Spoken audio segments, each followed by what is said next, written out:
Amsal 14 ayat 16 berkata, orang bijak berhati-hati dan menjauhi kejahatan. Orang yang bijak itu gak buru-buru. Dia hati-hati banget tingkahnya. Mengambil langkah sangat penuh perhitungan. Tidak sembarangan. Dan dia menjauhi kejahatan. Kalau dia tahu, oh ini gak benar nih, ujungnya gak benar nih. Dia tidak mau. Itu bijak. Orang bijak pandai mengelola keuangannya. Amsal 21 ayat 20. Harta yang indah dan minyak ada di kediaman orang bijak. Tetapi orang yang bebal memboroskannya. Orang bijak adalah orang-orang yang pandai mengelola keuangan.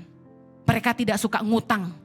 Yang berikutnya, orang bijak tidak suka cari masalah. Amsal 27 ayat 12. Kalau orang bijak melihat malapetaka, bersembunyilah ia. Tapi orang yang tidak berpengalaman berjalan terus lalu kena celaka. Orang-orang bijak adalah orang yang gak suka cari gara-gara. Dia tahu, wah kalau begini masalah nih, dia gak lakukan. Itu bijaksana.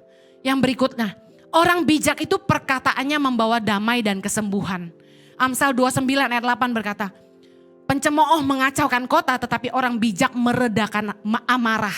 Amsal 21 ayat 12 ayat 18 berkata, ada orang yang lancang mulutnya seperti tikaman pedang. Tetapi lidah orang bijak mendatangkan kesembuhan. Ada gak Anda orang-orang di sekitarmu yang kalau Anda marah, Anda bertengkar sama pasanganmu, Anda ngomong sama dia, dia langsung meredakan amarah Anda. Seperti api disiram air. Atau malah sebaliknya, Anda dibikin lebih marah, berarti dia gak bijak. Atau dia malah ngasih masukan-masukan yang membuat Anda mengambil keputusan yang salah. Hati-hati, kalau lagi bertengkar sama pasangan, jangan datangi orang yang gak bijak. Nasehatnya pasti begini, ceraiin aja. Ada orang tuh yang, kalau kita lagi luka, kita datang sama dia. Kata-katanya itu membuat kita sembuh.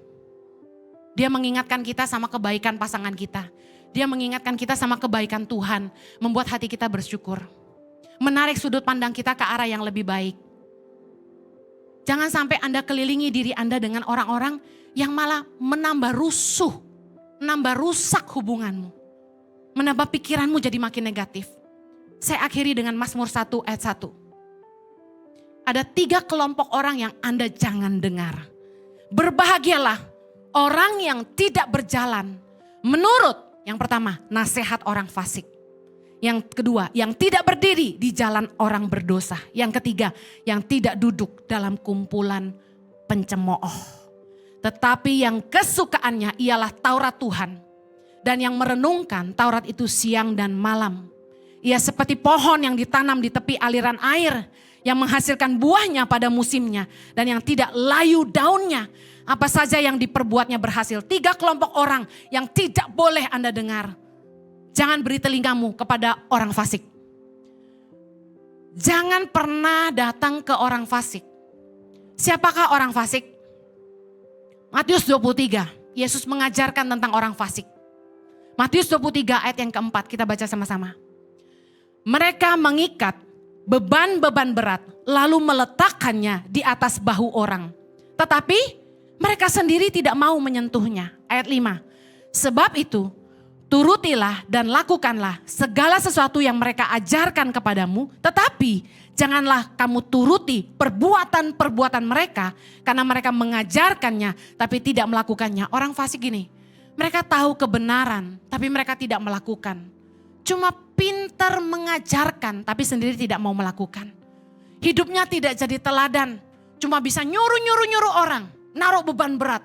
Tetapi diri sendirinya tidak mau melakukan.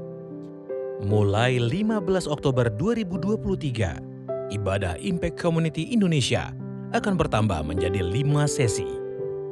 Ibadah jam 8 pagi, jam 10, jam 12 siang, jam 3 sore, dan jam 5 sore.